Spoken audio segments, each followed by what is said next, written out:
Hello students. Okay, तो चलिए आज हम लोग हल करने वाले हैं क्वेश्चन नंबर 1.7 का सेकेंड पार्ट, है ना।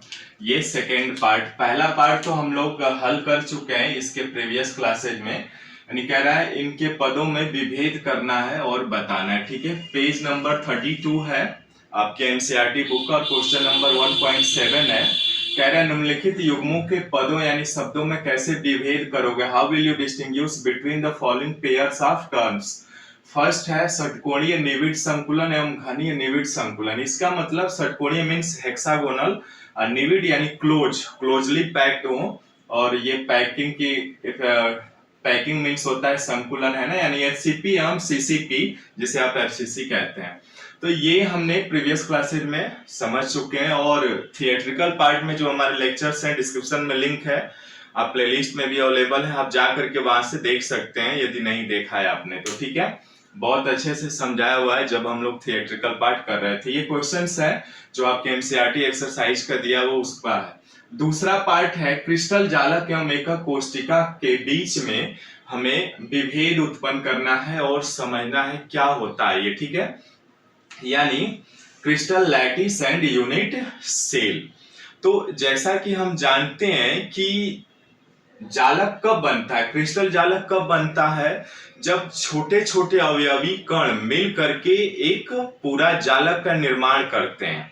यानी जैसे हम देखते हैं एक दीवार बनाना हो तो मिस्त्री क्या करता है, एक एक ईंटों के ब्लॉक को लेकर के पूरी दीवार यानी एक जालक खड़ा कर देता है। वैसे ही ये एकक कोष्टिका में इनके जो अवयवी कण है वो मिल करके जालक का निर्माण करते हैं और एक रेगुलर अरेंजमेंट होता है। ठीक है, तो सबसे पहले तो क्रिस्टल जालक समझते हैं। देखिए क्रिस्टल जालक में यानी क्रिस्टलीय ठोसों में क्या जो मुख्य लक्षण होता है उनके अवयवी कणों की रेगुलरिटी, नियमित और रिपीटेशन यानी पुनरावृत्त पैटर्न के कारण होता है। यदि क्रिस्टल में अवयवी कणों की 3D अरेंजमेंट को आरेख के रूप में निरूपित किया जाए जिसमें प्रत्येक बिंदु को चित्रित किया गया हो तो इस व्यवस्था को क्रिस्टल जालक कहते हैं।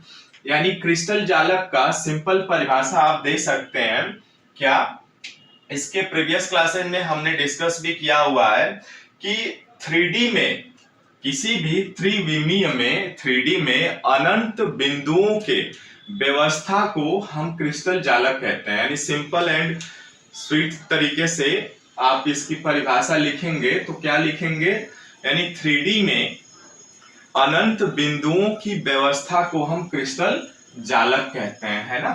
क्रिस्टल जालक किसे कहते हैं लिख सकते हैं यहाँ पे 3D में, 3D यानी त्रिविम में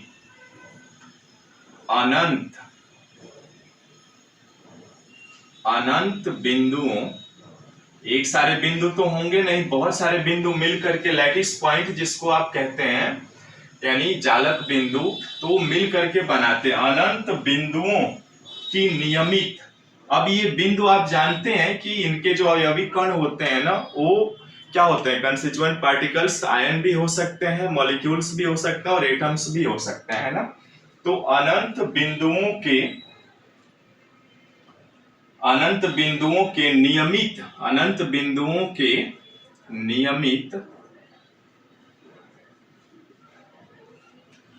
व्यवस्था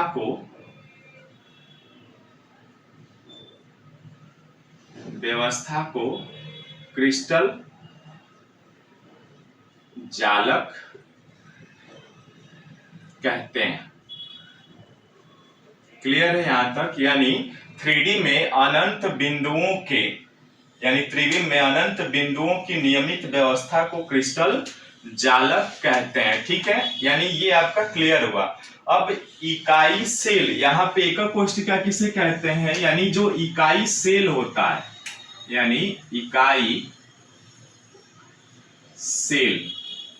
इकाई सेल मीन्स इनकी जो आपकी एकक कोष्टिका होती है ना, इकाई सेल जो है वो जालक बिंदुओं के बनाने से, एकक कोष्टिका की जो एक एक बिंदु मिल करके बनाते हैं तो क्रिस्टल जालक का निर्माण होता है ना। इकाई सेल जालक बिंदुओं का, है ना, इकाई सेल जालक बिंदुओं का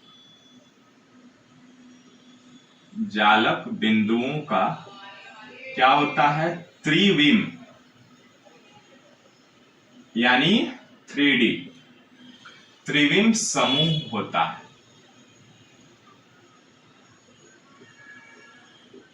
ठीक है, त्रिविम समूह होता है। तो इस तरह से ये क्रिस्टल जालक और एकक कोष्टिका होते हैं। बाकी काफी चीजें हमने डिस्कस भी किया हुआ है, आपके प्रीवियस क्लासेस का लिंक है, वहां से आप देख सकते हैं। यानी क्रिस्टल जालक क्या होता है, 3D में अनंत बिंदुओं के नियमित व्यवस्था को क्रिस्टल जालक कहते हैं। और एकक कोष्टिका क्या होता है, इकाई सेल जालक बिंदुओं का त्रिविम समूह होता है ना। तो इस तरह से ये एकक कोष्टिका और क्रिस्टल जालक होते हैं।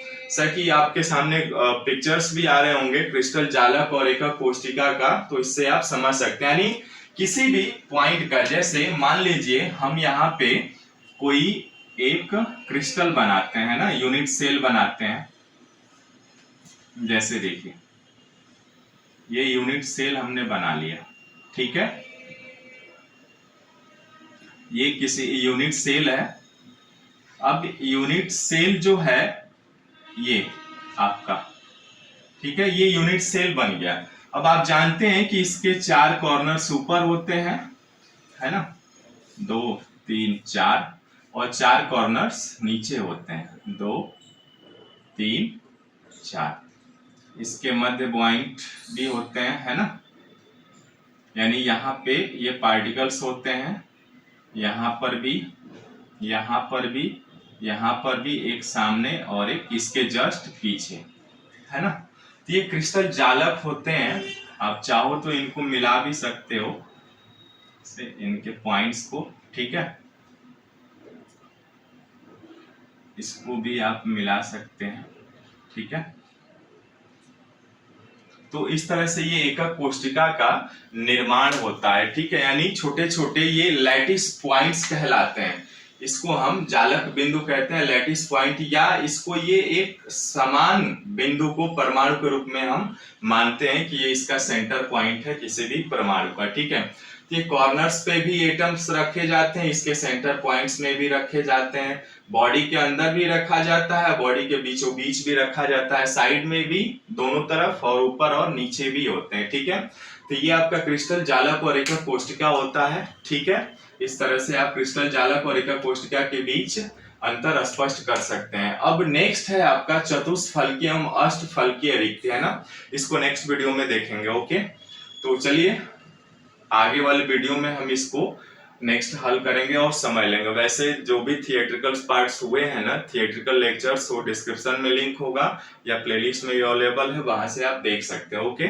मिलते हैं फिर नेक्स्ट वीडियो में, और हाँ, चैनल को प्लीज सब्सक्राइब, लाइक और शेयर जरूर कर लीजिए, ओके।